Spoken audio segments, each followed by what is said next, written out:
state-of-the-art exterior and gutter helmet showroom. There's a lot going on, like glass exteriors, replacement windows, and down there we have the retractable screens and awnings, plus hurricane protection. Let's talk more about those gutters, and to do that, we bring in Kevin. He's the owner, he's the expert.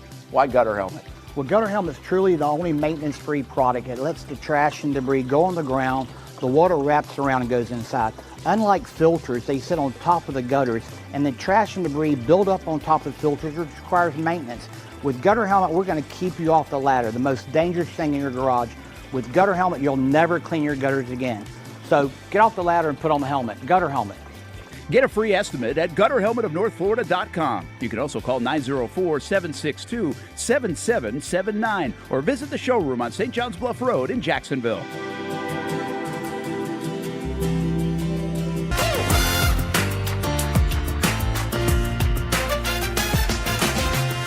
Empower a future, inspire a dream. It's a bold but simple mission for the Jacksonville Police Athletic League known as Jax PAL. Help the next generation of kids in Jacksonville shape a brighter future. Their after-school programs, teenage leadership programs. There's community outreach. This has been just an awesome opportunity to be out here with my colleagues and do something good for the community. It's really been an interesting opportunity to just see everybody work together in a way that we don't normally in the office. And there's sports.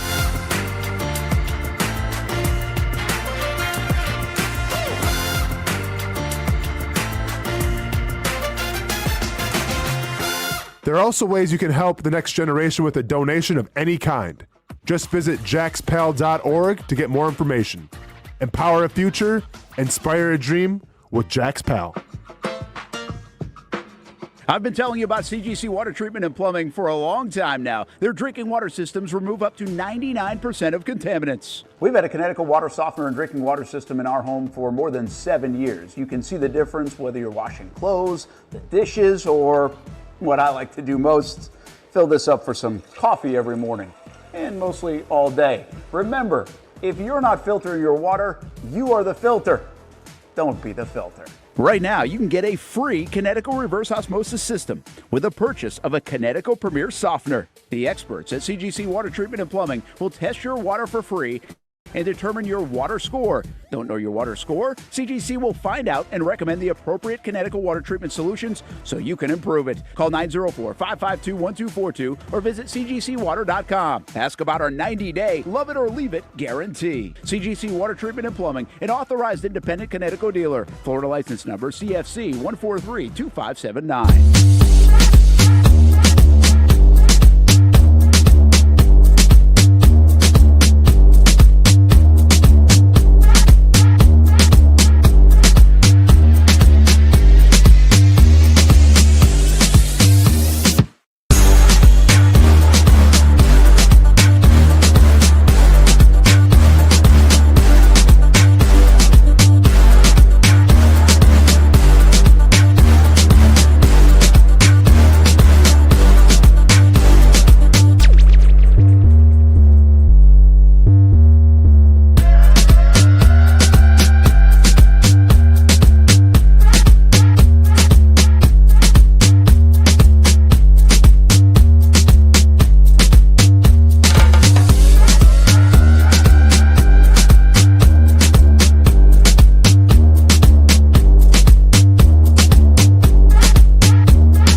Tonight, we have Action Sports Jack Sports Director Brent Martineau, who, of course, joins us each and every Sunday for a post-game edition of Club 904. We have you, the fans, following a disappointing 20-12 loss at home to the Seattle Seahawks, the Jaguars' first home loss of 2025. Is it all bad? Should we be panicking? Leave a comment, leave a question. We're going to have a lot of fun tonight, even despite that loss. Let's roll those highlights.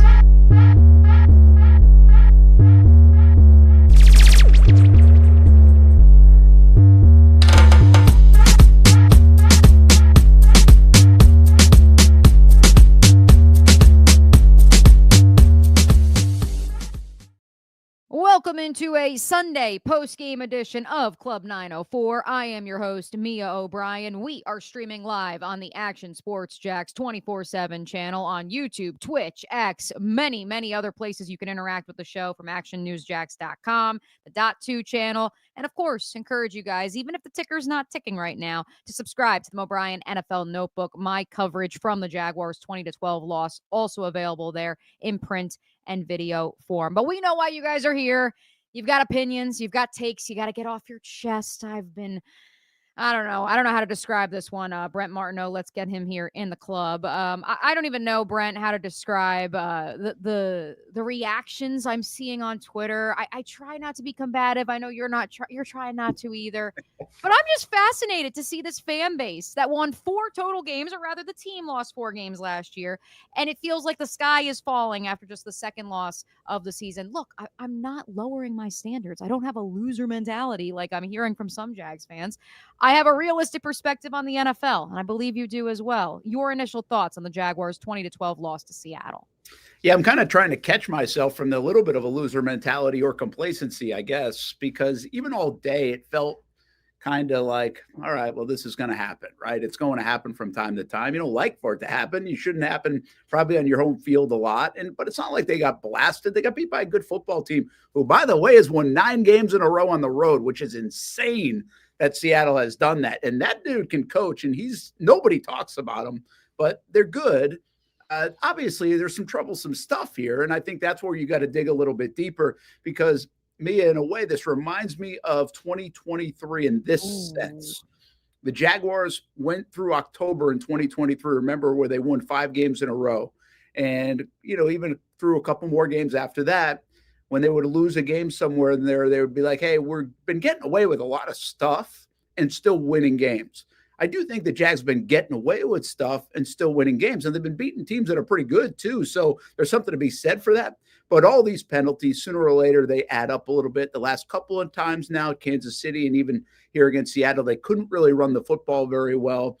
They've given up some big stuff in the passing game, even throughout the year, but the turnovers have made up for it. So, again, I'm not striking the panic button yet either. I'm just saying there are some underlying things that have bubbled, and those are going to catch up with you a little bit. That being said, I kind of agree. If you go through this stretch and you're 4-2 right now, you don't want to lose 2 in a row going into the bye week, but at the same time, 4-2 is not a bad place to play. And I do think the league caught up with them here. I don't care what they say. I don't think the Jags are seasoned enough at this stage of a team, of a winning culture, of a winning franchise to be able to navigate Houston, San Francisco on the road, Monday night against the Chiefs, and beat a team that's good in Seattle and win all 4 of those games. It just didn't feel like they were going to do that. I will preface this by saying, as many have noted on Twitter, I was not here for the 2017 season, Brent, but I do know that there were some inconsistencies there that perhaps were covered up all the way through the AFC title game. But ultimately, that was a team that also was 4-3 going into the bye. And that's why I think your point of, if you can get through what many believe is the most difficult part of the Jags schedule, time will tell if that is actually the case. But if you can get through that portion of your schedule with a winning record, I think anyone would sign up for that. Real quick, let me get your one shot for those of you who are tuning in live, ready to go for Brent. Stand by, folks. All right. And there we go. So now we got the 2-shot, the 1-shot, the beauty of live podcasting. If you have a question for Brent or myself, please leave a comment on YouTube, Twitch, Facebook, X, wherever you are watching Club 904 from. Brent, Liam Cohen said it, and I would like to echo it. This game truly boiled down to 3 things. He said 2, but I'm going to add a third. The first, Seattle hit more explosive plays than the Jaguars. Second, Seattle affected the quarterback. The Jaguars did not. And finally, and certainly on the now released video of the post-game locker room conversation between Liam Cohen and his players, the Jaguars shot themselves in the foot again. 10 penalties for 76 yards, according to our Daniel Griffiths. That is now 52 penalties. Get this, Brent, for 489 yards in 6 games in 2025. For me, that is what this game boils down to. It's those 3 plays. Shout out to John Shipley for this as well. If you take those 2 explosives out of the Seattle Seahawks total offensive yards, that accounted for 41.35% of their offense. 40% of their offense, nearly 50% Crazy. of their offense came on just 2 plays, Brent. And so that's why for me, this one it's an easy answer in how to decipher it. The Jaguars shot themselves in the foot once again with self-inflicted wounds, and they were not able to generate a pass rush. Seattle was, and Seattle had 2 big plays. That's Yeah. Yeah, I think that does kind of, it's not a very complicated game today. And that's kind of unusual too, because there's so much nuance that goes into an NFL game and so many different plays, but there's really not a lot of nuance in this one. Got beat up. They've been beating people up. They got beat up in this one. They got pushed around. Listen, we can go all the discourse you want on Trevor Lawrence. Should there be a little bit more consistency? Could there have been throws here or there? Yes. I actually thought he played pretty well with under the duress that he was under. You drop back that many times, you get pressured that many times, you get sped up, you've got nothing to work with. You could trust nothing. I mean, nobody's doing that great unless you're Lamar and can run away from all that with the kind of pressure he was under. I think they had a lot of stuff available down the field as that game went along, and they could never get to it. By the time he got to his back foot, he had somebody in the backfield.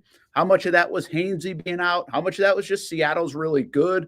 Maybe a little bit of a reality check, or at least a humility check for the offensive line, who's played really good football for the most part. Or maybe it's just a bad day and all of this beat them up throughout this whole thing that I've been mentioning, where physicality-wise, they were tired. I mean, maybe they were just tired a little bit and couldn't bring it the way they wanted to bring it. We'll see. The defensive side, I think, is pretty interesting because they overall played pretty well. 1 of 12 on third downs, and that has been one thing that nobody's been talking about in Jacksonville. They have not been good at third down conversion rate. They have not been getting off the field, but they've been getting turnovers to make up for it. Their defense was very good on third downs today. They give up those couple of plays. The pass rush is still not all there, and they need to do more. But I thought overall the defense did a nice job tackling, did a nice job against the run game, did a nice job on third down. So, yeah, it was an NFL game where you just you lost. I mean, you just weren't the better team. There wasn't really a moment after 6-0 where I felt like they were the better team out there today. And that's just the reality of it. As mentioned, this is a interactive show. We're going to get to your comments, your questions. I see the YouTube chat is absolutely lighting up. But I also promised hot takes on this show. And Brent, I don't want to call this tweet you sent out a hot take, but you believe that Travis Hunter should have been placed on Jackson Smith-Njigba, should have had the assignment on the defensive side of the ball. So while we're talking about Anthony Campanelli's squad, I figured we'd hit that. What say you about how the Jaguars handled JSN, who, yes, just finished with a cool 8 catches for 162 yards. Sam Darnold had 16 total completions, for those of you keeping score. Yeah, we're watching that game in the press box live and basically said, hey, the one guy, you just can't let him beat you. He's going to get his. You can't let him win the game for you. By the way, Brent, I do want to note, like, in the locker room Friday, I had a player say that to me. Like, it's kind of the equivalent of stopping the run. Taking the run away, take JSN away. They're kind of, it's the same thing. And we've seen that with, like, Jamar Chase kind of beat him, right? Like, you want to avoid that huge game. Well, guess what? He had the huge game. And I'm not here to really second guess it as much as I think it showcased when Travis Hunter was on him, things slowed down. Now, did they get a little bit more conservative in some of those spots in Seattle as well? They weren't overly aggressive once they had the lead, but I don't know the actual, hey, when Travis was on him, what did he catch? Or when did they go to him, all those things. But it felt like when Travis got on him, mostly in the second half, it was pretty good. I'm not sure it was lockdown, but it was pretty good. So I think in hindsight, you would have said, hey, it would be great to do that. And given the fact that Buster Brown, Jarian Jones, obviously Newsome coming in, Travis, they were going to have this cornerback by committee. We wondered, hey, would this open the door for them to put him almost all the time on him, maybe not travel with him. And I think hindsight-wise, Travis Hunter's on number 11 all day.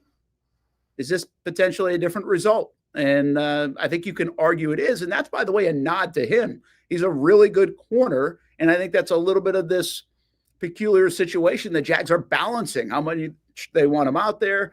Do they have to put him out there all the time? And then they also want him to make an impact on offense. And I do think he's flying open down the field sometimes today. If you go back and probably watch that all 22, but it's also as Trevor's like covering up the ball and getting hit, So there could have been a huge game in a lot of respects, I think, for Travis Hunter today. Let's hit some of the questions. Glad to report, Brent, that the YouTube community is not as panicked as perhaps the folks on Twitter. Michelle, Robert, King David, they're all thanking us for saying that at 4-2, all is not lost. Michelle says, we will still have a good season ahead, King David. By God, I hope Cohen can move them past this funk. The post-game speech showed it in their faces. And then we also have from Matt Jones, who I don't know if it's actually that Matt Jones or if it's a different Matt Jones, Brent, but he does like to pop into the Action Sports Jacks YouTube channel from time to time. Gladstone needs to make a bunch of trades tomorrow. I wanted to wait to get to this, but since Matt asked, let's get to it. Do you believe that the Jaguars have something cooking? I mean, obviously, I think I speak for both of us when I say neither of us saw the Tyson Campbell for Greg Newsome trade coming. I do think, and Ian Rappaport reported it yesterday, that the Jaguars will be looking to fortify that defensive front. Whether that is on the edge or the interior remains to be seen.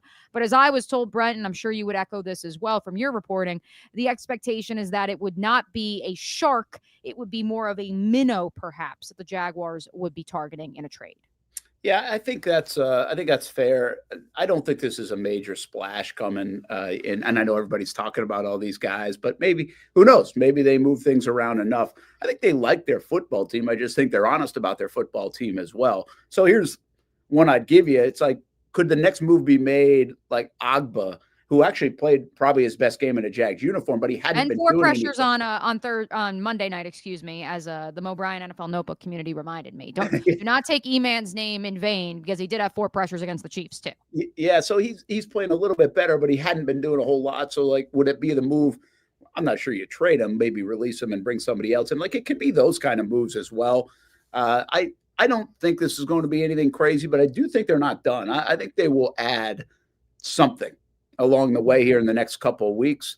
We thought maybe even sooner than later, but we'll see and how this shakes out. You never know with injuries around the league, how that impacts other teams.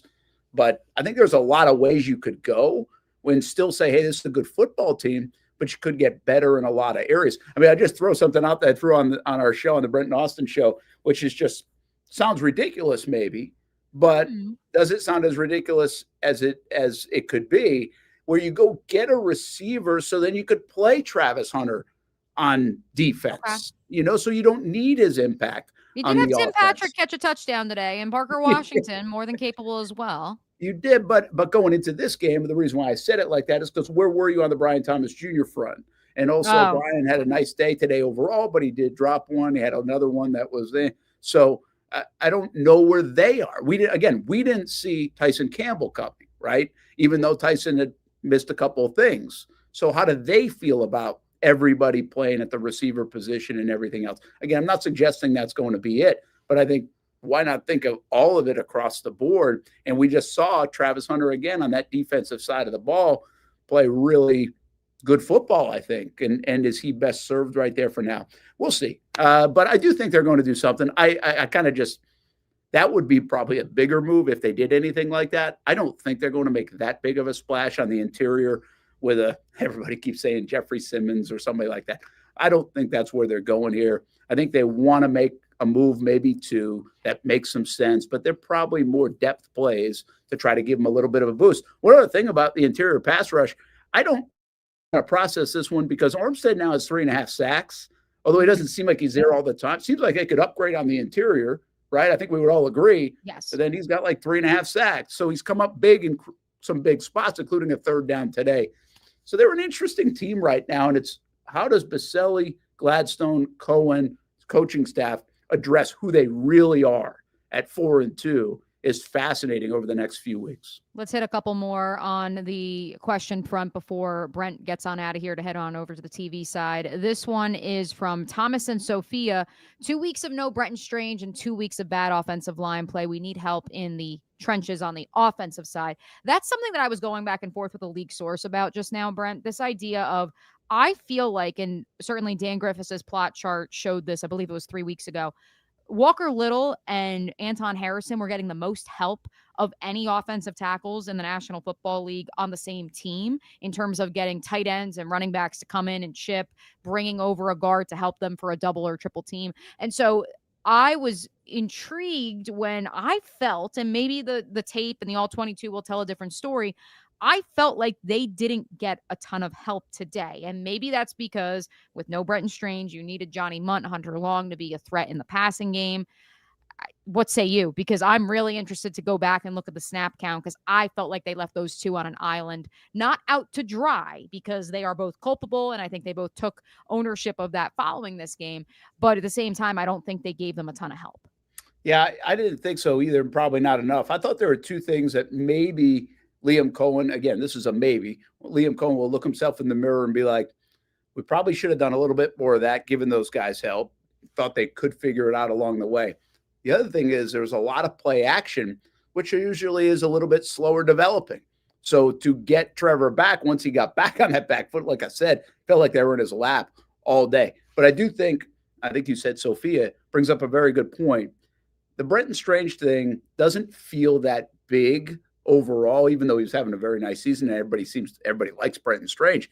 He's contributing, but it doesn't seem as big if you lost like a Brian Thomas Jr. when they lost Trayvon Walker or those kind of names. I think it's a big deal. I think you lose a lot of that physicality, and I don't think it's a coincidence that they were less physical in the run game the last couple of weeks against the Chiefs, and today again with Brenton Strange banged up. And I think that's a problem. Can they address the problem? I don't know. They might just have to kind of try to survive the problem until Brenton Strange comes back, because he is planning on getting back to full health later in the season, or at least about a month down the road, and they got a bye week mixed in there. But I think it's a good observation, and I think it has really hurt the Jags and will continue to hurt the Jags. So they have to come up with an answer in that department. Two notes from me, Brent. So this is a final question, but it's from me. Are you worried about Devin Lloyd and the weird, is he playing, is he not playing? And then, of course, I have to ask about the kicker, because, I mean, I think it's just a young kicker who, and Liam Cohen said that they didn't do him any favors when Trevor Lawrence takes that sack, turns what would have been a 42-yard field goal into a 50-yard field goal. This guy hit one from 70 in the preseason. I don't really think that we're really, slicing hairs there. It's a little concerning for me, because this is someone who has never missed an extra point in high school, college, or the pros. I would have to look at the play specifically to see what's happening there. But when one missed kick turns into another, you have to start questioning it, both as the kicker and as the observer. Yeah, Devin Lloyd, I don't know what to think. I mean, listen, if a guy's kind of banged up, you wonder if you should bring him back in or not. I mean, I think that happens all the time, but it wasn't significant enough to be like a blue tent issue. And hey, he's definitely out of the game or questionable. And I mean, that happens with cramps and other things too. They labeled it as tightness, so coach's decision. I don't think it's a big deal. We'll see. Again, the bye week is coming soon to help a lot of these guys out, but they got to get through this first one and hopefully win against the Rams. The Cam Little thing, I think, is I love Cam. And so I don't want to put more out there than needs to be out there. I'll just tell you, I feel like it's a little bit of what we're seeing with Brian Thomas Jr. after the Cincinnati game. I feel like I see that same look. I love the psychology of sports, and sometimes you don't like the psychology of sports. And I don't think Brian Thomas Jr. back then was in a good place from that standpoint. Mm-hmm. And I don't think Cam Little's in a good place right now. The extra point's one thing. I mean, you're going to eventually miss an extra point, right? But he's been inconsistent, I think, for the last few weeks. I think it's playing a little bit in his mind. I just didn't like when he ran out there for the 50-yarder. Go look at that again. Watch his body language running out there. It didn't look like overly confident. When he kicks it, it does not look like a good kick, like a confident kick. It looked like me when I had the shank swinging a golf club, and then his reaction and body language after. And then a little bit later in the game, he kicks it for a touchback instead of kind of getting it inside the 5-yard line. And nobody will really notice too much on that, but his body language, again, wasn't great. I think he's feeling it right now, and that's a mental position, as we all know. So, yeah, I hope this doesn't become a big story, because Cam's a good kicker, and he's 6 of 9, which isn't great, but it also isn't the worst thing that's ever happened. But you don't want it to snowball now. Right. Like I thought when he kicked the 52-yarder Monday night, I was like, all right, good, cool, he's back. That was a big kick at the time when he did that. So this is starting to play in my mind as much as it seems like it's playing in his mind, and you do get concerned about that. And I know Jeff Lageman, with some of the early misses, said you could attribute it to the snap. And Ross Matisic did get a little bit banged up earlier in today's game. But I didn't think that the snap on that 50-yard field goal was the issue. And it certainly wasn't the hold by Logan Cook either, who, by the way, did pin one inside the 10-yard line. So listen, we're happy for Logan that we got the one inside the 10 that we've been waiting for. But even he has been inconsistent at times too. And again, I'm not going to try to suggest lightning will strike twice or 3 times. But if you go back through the history books, Brent, the years the Jaguars have made the playoffs, those have been the years that they've had questions on special teams, and perhaps the years where they have been most futile, they have had nothing but all pros. Yeah, that's pretty wild, isn't it? Just one more thing about the kicking game. I genuinely do believe the kicking game in Jacksonville a few weeks ago against Houston and on the road in San Francisco where we were there was tricky. It was a different kind of wind. It was a swirling wind. It was legitimate. So that's why I say, hey, Cam, don't give a bother to those. Flush that stuff. You're all good. And we know Logan Cook's good. I thought Logan, outside of the one kick, kicked it really well today. Actually saved the Jags early in that game with a couple right out of the own end zone. So I think he's fine. But that's what I would say, Cam, man, don't worry about those kicks that you missed in those couple of games because blame it on the wind. This one, though, was hard to blame it on anything else. And he just doesn't look super confident to me. Maybe London will help him out. The kickers love it going over there to Wembley Stadium. So maybe that will give him a good vibe and he'll figure it out. I think he's good, but they need him to be good. Now, I can't just sit here and say, I think he's good. You need to be able to trust that kicker. We want to trust him from 70 yards, me. Right now, it's a little weird even trying to trust him from anything just because you wonder if he's in a good frame of mind. Well, exactly what you just said. We want to be able to trust him. And to your point, isn't that what we were saying about Brian Thomas Jr. as well not too long ago? And perhaps even in the second half of today's game. Thought it was a good game for BTJ, by the way. Just that one overall, drop. And I think that unfortunately is the Jaguar situation right now where they find themselves with those self-inflicted wounds at the worst time possible. Speaking of London, you are going to be headed over there. So I'm going to get you off on your merry way on this fine Sunday night so that you can tackle the television side of things. Let the folks know. I know it's a jam-packed week, both across the pond, back here in Florida, coming up on Action Sports Jax. What do we have cooking? Yeah, tonight, 10:30 on Fox 30, 11:30 on CBS 47, although I doubt we're on Fox 30 because I think we got a baseball game. So it's probably way back. Hey, after you watch the Sunday Night Football game or whatever it is, or this show, you can tune in on TV. And then we do leave tomorrow. We'll be in London tomorrow, Tuesday morning, and we'll have coverage all week from London. We do have Jags Report live tomorrow night. Tom McManus is going to join Dan, and we'll have that at String Sports Brewery in Jax Beach. So we'll put a bow on this game. But one more week before the bye, it would be pretty darn good if the Jags could get to 5-2. That would be nice. And just to clarify, you will have boots on the ground, Brent and Austin show Monday to Friday. You in London for the show? Yeah, I'll be in London, which works out pretty well. Actually, it's like 3 to 6 time frame. So most of the time I'll be there during the shows. And we'll even do Jaguars All Access from London on Thursday. So yeah, Brent and Austin, 10 a.m. until 1 p.m. your time. Monday through Friday here on the Action Sports Jax 24/7 network. Awesome. Brent, you go head over to the TV side of things. Appreciate you hopping on the post-game podcast with us as always. Have a good night.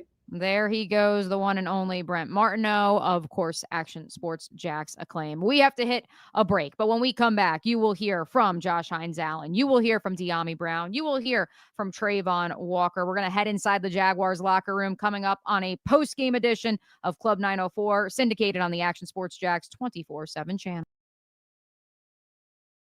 Summertime in Florida, which means it's time to say goodbye to bulking season and hello to shredding season. But if you're like me, you're having a hard time sculpting and shaping those final pounds. That is until I came and saw my friends over at Ponte Vedra Vein and Aesthetics. Right now, everyone is hopping on the Evolve X train, and the only destination is finding your perfect summer body. The technology uses electrical muscle stimulation and radio frequency energy to cause your muscles to contract, all while heating up those deep layers of your skin and tissue to produce collagen and reduce fat.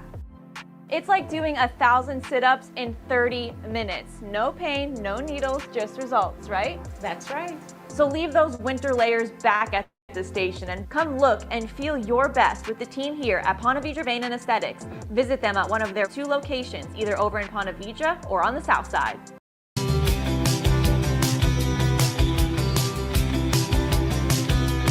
Welcome inside the Armor Guard exterior and gutter helmet showroom. There's a lot going on, like glass exteriors, replacement windows, and down there we have the retractable screens and awnings, plus hurricane protection. Let's talk more about those gutters, and to do that we bring in Kevin. He's the owner, he's the expert. Why gutter helmet? Well, gutter helmet is truly the only maintenance-free product. It lets the trash and debris go on the ground, the water wraps around and goes inside. Unlike filters, they sit on top of the gutters, and the trash and debris build up on top of filters, which requires maintenance. With gutter helmet, we're going to keep you off the ladder, the most dangerous thing in your garage. With gutter helmet, you'll never clean your gutters again. So get off the ladder and put on the helmet. Gutter helmet. Get a free estimate at gutterhelmetofnorthflorida.com. You can also call 904-762-7779 or visit the showroom on St. John's Bluff Road in Jacksonville.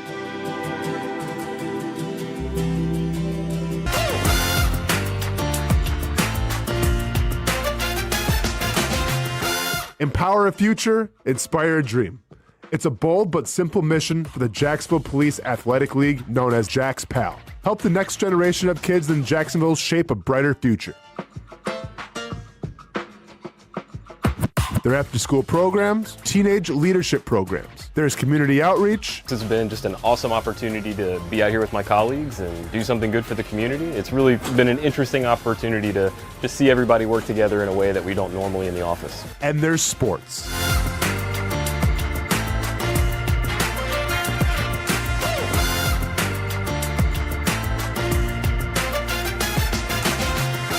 There are also ways you can help the next generation with a donation of any kind.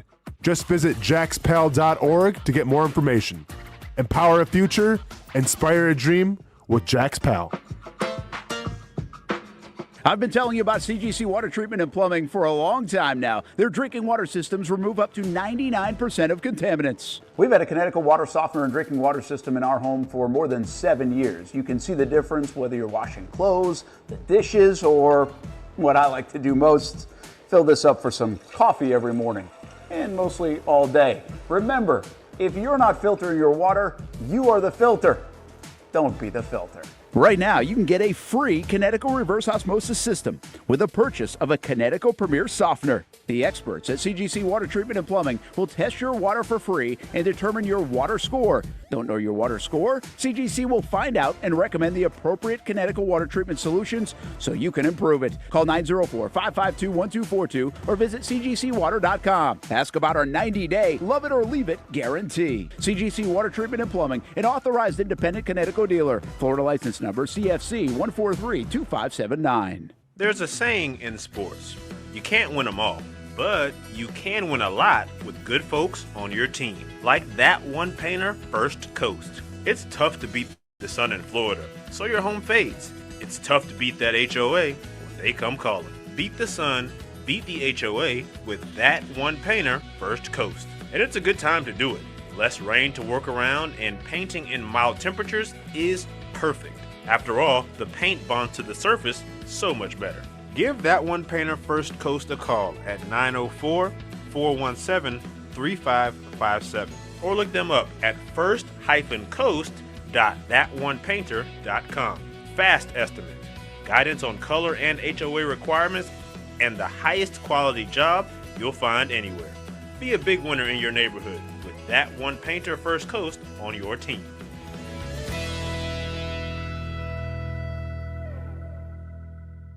Sun's out, suits out. That's right, it's summertime in Florida, which means it's time to say goodbye to bulking season and hello to shredding season. But if you're like me, you're having a hard time sculpting and shaping those final pounds. That is until I came and saw my friends over at Ponte Vedra Vein and Aesthetics. Right now, everyone is hopping on the Evolve X train, and the only destination is finding your perfect summer body. The technology uses electrical muscle stimulation and radio frequency energy to cause your muscles to contract, all while heating up those deep layers of your skin and tissue to produce collagen and reduce fat. It's like doing 1,000 sit-ups in 30 minutes. No pain, no needles, just results, right? That's right.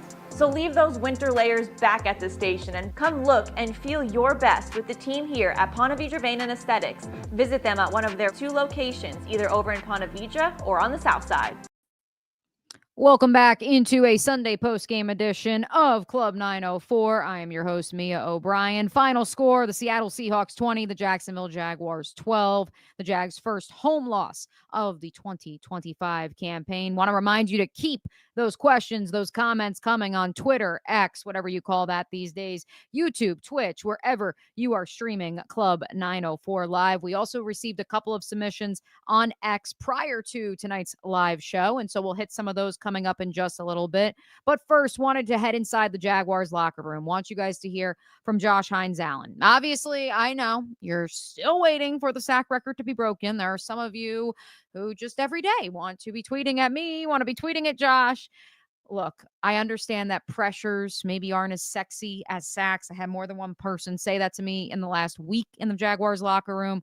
Ultimately, the Jaguars want to affect the quarterback more. They did force Sam Darnold into situations outside of Jackson Smith and Jigba's day that played right into their defensive game plan. They forced them to keep the ball largely, keep the offensive game plan in a 10-yard box, ultimately to try to get those bubble screens to the outside. The Jaguars feeling that their speed from sideline to sideline would pay off. It largely did. You heard Brent say the stat, 1 of 12 on third down were the Seattle Seahawks.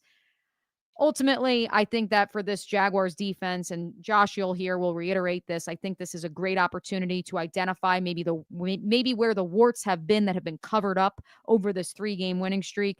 They're excited to attack it head on.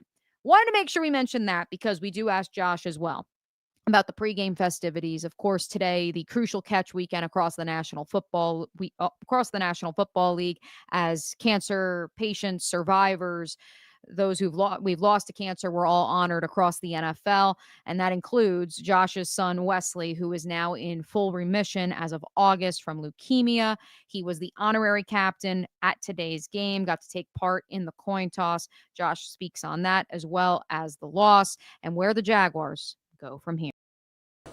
How do you put this one into words after a few good weeks to kind of take a little bit of a gut punch with a loss? I mean, it's the NFL.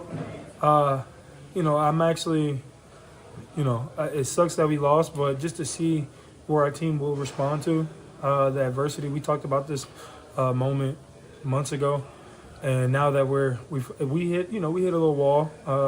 We lost one game this week. The way we lost it, I think, probably hurts worse. But I still think we battled. The score should have been way worse than it was, but no more victories there. We got to play better offensively, defensively, and special teams. I think we beat ourselves. And I think this week is a great week for us to travel to London, connect with each other. We ain't got nothing else to do. We're gonna be at the hotel in the middle of nowhere, drive 50 minutes in a car with the same people and just connect. And I think that's kind of what we need right now. I'm hoping that's what we need. That's going to kind of get us back to what we're doing. Like, we're not too far away where we need to be. Like, we had a lot of big plays offensively, got taken away by penalties. Defensively, they did the little two explosives. I think that kind of killed us. We stopped the runs, their perimeter runs that they wanted to go to. I feel like we did a good job on stopping that. And the quick game, they did a lot of quick game, and then they reverted to the play action pass. So I think we can do a better job up front on getting off a block and just converting a little bit quicker. But I think that kind of goes hand in hand with a little coaching and player just awareness. But other than that, man, I think there's a lot of room to kind of figure out where we're at. I think we're about to play the same offense. We got the Seattle, and then we go to the Rams, similar type of players. Older team, obviously, some more experience, not older, more experienced team. So I feel like we can keep the same thing going, man, and just correct the mistakes that we did. Are you saying basically don't freak out, doing a lot of good things? No, I don't think we need to freak out one time. I think again, we take the ball away one time, and I want to put it on the defense. I want to put this on the defense. We take the ball away one time, we get the offense back to the ball at the 50, our 50 going in. We have a better chance of scoring. Obviously, we know the turnovers and all that, but if we do that, we put our offense in a better position to score points. And that might be the touchdown that we may need to win this game. So I love our resilience. I think after the locker room, I think Coach, said what he needed to say. And I think us as players just need to respond the right way. We get to go to London, get on the flight, kind of quick wash it, enjoy the time that we have with each other, and get ready to play Sunday. What was the point toss mean to you? Man, it was huge, man, just to be able to really capture that moment, capture those memories with him. That's something I'll never forget. And I wanted to kind of be in there and cherish and kind of just be present with him and make sure and protect him and make sure that I am with him.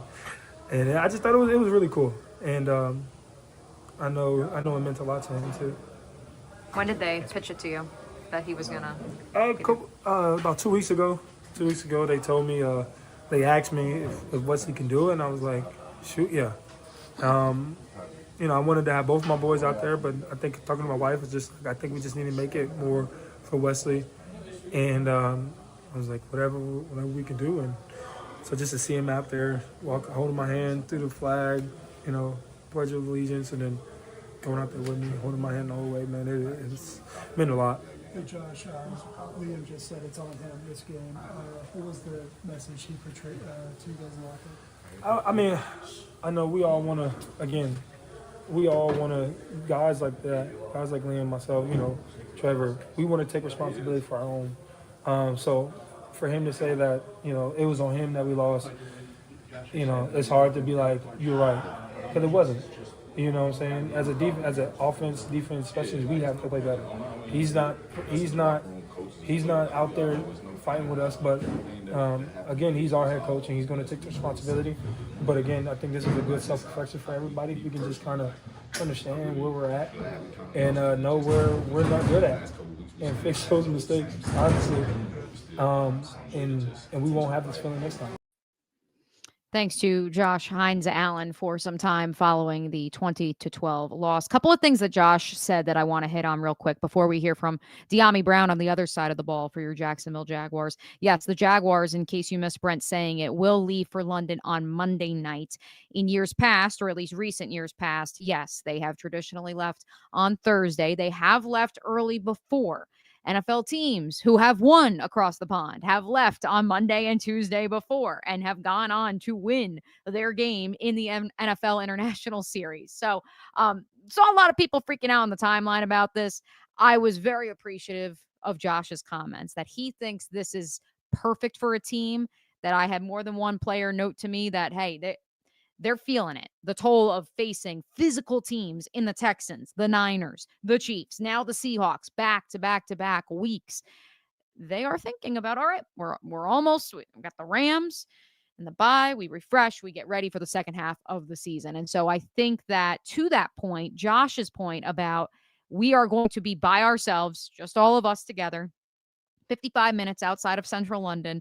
You got to hop in a cab if you really want to go find trouble in the city of London. If you want to be away from the team, maybe this is exactly what the doctor ordered ahead, or following, I should say, their second loss of the season and ahead of that final game prior to their bye week. Another note, too, about the same offense. That's going to be something we're going to dive into this week on Club 904, this idea of the Clint Kubiak offense for Seattle. And, of course, what we know Kyle Shanahan runs in San Francisco, where the Kubiaks have had a little bit more of a history versus what Sean McVay runs in L.A. Obviously, they have leaned more into the run here in the last 3-4 years in this second iteration, if you may, of the McVay Rams. Curious about what some of our national friends, some of our regional analyst friends think of that comparison. Going to hit some questions from Twitter on the other side, but want to make sure we get these next two interviews from the locker room in. Let's catch up with De'Ami Brown, Jaguars wide receiver, on the offensive side of the ball following the Jaguars' 20-12 loss to Go back, watch film, make the corrections, and prepare for Sunday. Can you put your finger on some of the offensive struggles from today? It's really been frequent. Just self-inflicted wounds with penalties. That's pretty much what it is. We have to go out there and be sound when we go out there to try to execute the plays that we need to execute. That's it. And we all talked about not having played a full game. Some of the mistakes from the early weeks looks like they kind of showed up in this one and you couldn't quite overcome them. Yeah, it definitely catch up to you. They were hitting for a while, with the wins, but stuff like this, you have to really, really see what's going on. How can we help ourselves come out victorious? We don't want to hurt ourselves in a way to where we can't be able to go out there and finish games and win games. You know, we want to do the things to help us win, but so just go out there and make the corrections. Does the offense feel clunky when you're on the field? The operation? Sometimes, sometimes it do. When things just not going the way that we think that it should go or how it should be. You know, we go out there, we want to execute every play because we want to go down and score. We want to go out there, and keep drives alive. But when we hurt ourselves, we're not able to do that. Does it need to be simplified pre-snap? No, nothing pre-snap is it's false starts. Illegal shifts and formations, that's on us. Mm-hmm. We have to, haul in on those details for us to even get a play off. So when it is second and long or third and long, we wouldn't even put ourselves in those positions. We can just go ahead and keep going forward. Liam just said that no one was walking around the facility this week as if they were, quote, God's gift to ball. Would you echo that sentiment? This wasn't like a hangover from an emotional win on Monday night? No, it definitely wasn't. We were focused this whole week. I don't know what happened in the game, but we'll just fix those when we get to it. How hard is it to actually execute what you want to, though, when you're under so much pressure? They really won the trenches. I mean, the Seattle's defense, 7 sacks. Did that make it hard to do what you guys wanted to do? It doesn't make it hard to do. We just have to go in there and make the corrections that we need to make. I think at the end of the day, as far as our trenches, they've been doing good all year. So I believe they'll go in there and make the corrections and, fix it. So, and that's the same for everyone around. We got to go in there and make the corrections to fix it, to be able to execute.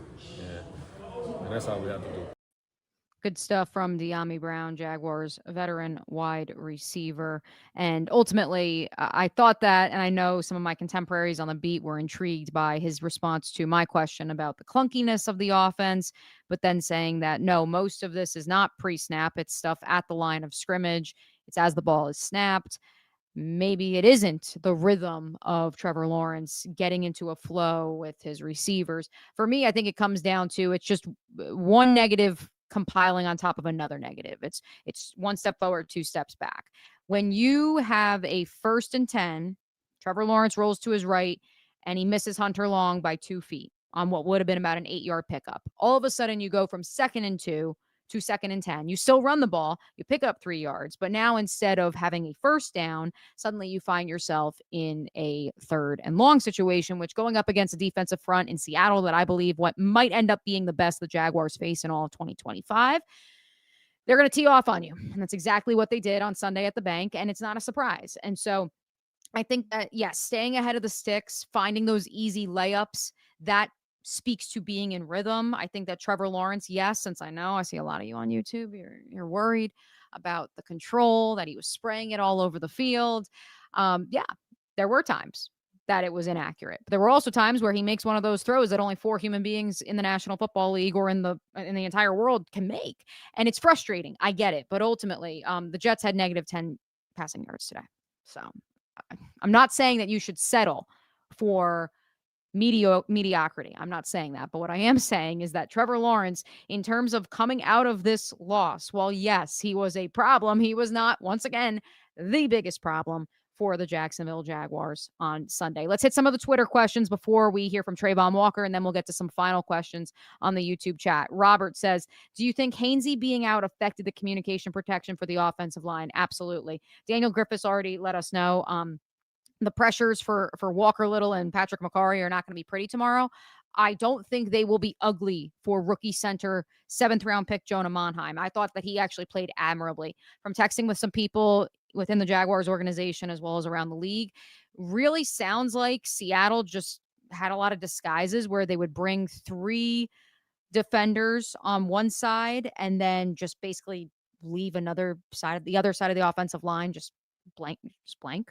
And they just brought all their pressure to one side and they were able to push through those 2 or 3 offensive linemen who were there. And I think that the stunts were not picked up the way that they were against the Niners, against the Chiefs. Maybe that's Robert Hainsey's absence. Maybe it is the disguises and the fact that Seattle gets to the quarterback in 2.68 seconds on average, and it took them over 3 seconds on average to get to Trevor Lawrence because his time to throw was 3.09 seconds today. So It's a combination of all that, but I think that Hainsey's absence was huge. I think if the Jaguars were 2-3 going into this game, or 1-3, or yes, numbers are hard, 2-3, or 3-2, maybe 1-4. Certainly, you maybe see Hainsey push it a little bit more because he was at practice. He was limited on Friday, but ultimately the Jaguars made the decision to go with the rookie, who I really didn't think, and I'm curious to see what the numbers in the All-22 show. Didn't think he was that much of a problem comparatively to the two tackles who really struggled on Sunday. Dale, inconsistencies on offense, will they show improvement in 2025? Great question. I believe so. I'd like to think that many of us believe that as more games under their belt, this offense will start to gel. I liken, and I've said it 1,000 times on this podcast, and I'll say it 1,000 more. I have consistently, and especially because I see Lil Big Man on the YouTube chat, brought up Baker and the show that he put on once again in Tampa Town today. I am not going to compare Trevor Lawrence and Liam Cohen to Liam Cohen and Baker Mayfield. Two very different quarterbacks, two very different situations, two very different histories, individual histories between Baker Mayfield and Trevor Lawrence. The comp needs to be Matt Ryan and Kyle Shanahan when he arrived in Atlanta in 2016. That is who you need to start looking at, as this is realistically what Liam Cohen's long-term play is. Matt Ryan, unlike Trevor Lawrence, had some, not that Trevor hasn't had success. He's won a playoff game, but Matt Ryan had success as a top 5, top 10 passer in the National Football League multiple seasons prior to Shanahan's arrival. And then Shanahan arrived and said, you're going to change basically everything. And Matt Ryan pushed back. And there was a lot of friction from what I'm told in the ATL those days. But what happened year 2? After going 7-8-1 in the first season, they went to the Super Bowl the next year. That is what the goal needs to be if you're Jacksonville. If you're Liam Cohen, if you're Trevor Lawrence, this is not just, we're going to try to maximize this first and, maybe this is the year we got to make it happen. No. They're going to take their lumps right now. They are going to identify the warts. They're going to try to cleanse them. But the long-term play, that's why they went back and reworked his footwork. I also have likened that on this program to Tiger Woods after he won his first Masters, saying, you know what? I'm going to change my swing. I'm not going to win for 18 months. I'm not going to win for 2 years. But when I come back, I can win the Tiger Slam. And what happened? I'm not saying that Trevor Lawrence is going to win multiple Super Bowls and win a Tiger Slam or anything crazy like that. But what I am saying is that, yes, it's a long-term reward, but it may involve a short-term learning curve that, yes, will frustrate many. Let's hear from one more player in the Jaguars locker room. Here is Trayvon Walker following the 20-12 loss to the Seattle Seahawks. I did. I feel like I did pretty good. It felt good. Still standing right here, no pain, so we good. It's still chopping. Is it a balance to figure that out? I mean, will you, or do you even need to figure it out? Me personally, it's all about a mindset. You talking about with the wrist, right? Yeah. It's just a mindset thing for me. I haven't dealt with this before. Without pain, with it, I play football. It's gonna be pain regardless. It's just what am I able to tolerate? So I feel like I'm good, and I think I'm going to continue to get better every day. I live in the treatment room right now, and I'm going to continue to. Do you think the way you guys bounced back from Cincinnati, this will be another test for that in a little urgency before the bye week against the Rams? I wouldn't even compare this to Cincinnati. I'll just say we just got to come in and, like I say, clean up the small details from the past couple weeks. We haven't played in my opinion, we haven't played nearly to our standard. All 3 phases. It's been a couple hiccups here and there, but we're just not scratching the surface. In terms of pass rush, how would you evaluate today? The pass rush, how you guys were able to generate pressure? Today, I think it was pretty decent, but obviously we can always do better. It's just me personally, I feel like they was kind of getting the ball out quick. And that just goes to say that's all they was really doing. But it was nothing that we really could do other than get our hands up. And I felt like at the times where he held on to it, I felt like we was in his face or things of that nature. We just got to continuously do those things. It's not always about the sacks or whatever. As long as we get our hands up on batted balls, tip passing, things of that nature, then I feel like that can create takeaways to be able to get the ball back to the offense or sacks or whatever it may be. Pros pro, handling him. In terms of your workload, was it a pre-established plan of, hey, you're going to be in these packages as we kind of ease you back in? Oh, yeah. We all had clear communication. Me, training staff, coaches, we all had that clear communication. I felt like we did what we set out to do, and now we're just going to continue to grow from that. Like I said, the vibes, yeah, Certainly these players were not happy. As Trayvon Walker said, this was not living up to the expectation, but he feels like the last 2 games, perhaps the Jaguars have not lived up to the expectation. But Josh Hines-Allen trying to give Trayvon a little bit of a hard time during that interview following the Jaguars' loss to the Seahawks. Their spirits are high because, again, this is the National Football League. Anything can happen. And I understand that you don't want to lower your standards either, especially you Jaguars fans in Tampa. I hear, you don't want to have a loser mentality. I don't think it's having a loser mentality to say the Seattle Seahawks might go down. It's one of the better teams in the National Football League this year. And the Jaguars finally had those warts exposed. Perhaps they will cleanse them now that they have been exposed for all to see. Let's hit a couple more in the question and answer department before we get on out of here. Let's hit one from X. This is from Chris. Can't keep making excuses for the number 1 overall pick. He is a bust, a liability at quarterback, the most inconsistent quarterback in the league. There's always one. There's always one. It's not an excuse, Chris. It's just reality. The reality is he is up and down. The reality is he's not performing up to the standard. The reality is also that he has had multiple play callers. And quite frankly, as I've said on this program a time or two as well, I don't know if he has actually been coached at the level that he is currently receiving coaching at his entire life. With all due respect to Cartersville High School, with all due respect to Dabo Sweeney, I am a firm believer that just like Liam Cohen got his master's, his PhD in coaching from Sean McVay, Trevor Lawrence is actually getting his master's or his PhD right now. And it is exposing that perhaps he was, just gifted some A's, or maybe, he just kind of skated on by for that undergraduate degree. Matt Jones, Trevor needs to be traded. Change of scenery like Baker Mayfield. I think that the reason that you are seeing Baker Mayfield and Sam Darnold performing the way they are, the reason you are seeing Geno Smith have the resurgence, well, maybe not so much this year, as they are, is because, yes, they have been wronged. Certainly the common denominator in those 3 is that they have been traded. You can throw Daniel Jones in that equation as well. The reality is it's a chip on the shoulder. I don't know if it has to be manifested by a trade, by being left on the side of the road, but there needs to be some sort of incentive, some sort of desire, somewhere along the line where someone said to you, you stink. Maybe that's what Trevor Lawrence needs. He needs someone to tell him he stinks. I mean, certainly he could go on Twitter right now for whatever the reason. Y'all want to really pile on him, despite a lot of other shortcomings in this game. So I think that is what you all want to manifest. So maybe you're manifesting that without the trade itself. And finally, we've got from, yes, Mike on YouTube. The reality is he had his highest passer rating of the year today. That feels like a great place to end tonight's program. There's always going to be questions about Trevor Lawrence, who, yes, was sacked a career high 7 times today, despite a career high in passer rating, evidently.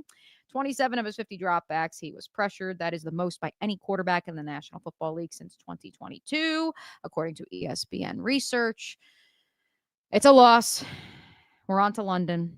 Excited to see what the Jaguars, Liam Cohen, the new brain trust have in store. Hey, if you haven't already, be sure to subscribe to the Mo Bryan NFL Notebook. That is where I'm dropping my scoops. That is where we have live Q&A video podcasts.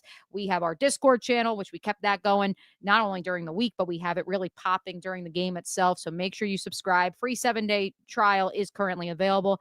$5 per month for standard scoopers, $10 a month, for friends of the pod. And of course, while you're here, while you're watching, be sure to subscribe to our friends at the Action Sports Jacks 24/7 channel. Brent and Austin will be on bright and early tomorrow, 10 a.m. to 1 p.m. before Brent and the crew jet on over to London town for the Jaguars matchup with the Los Angeles Rams Sunday, 9:30 a.m. Eastern Standard Time. Appreciate you guys hanging out with us in Club 904 on a Sunday night. We will be back on Tuesday. Until then,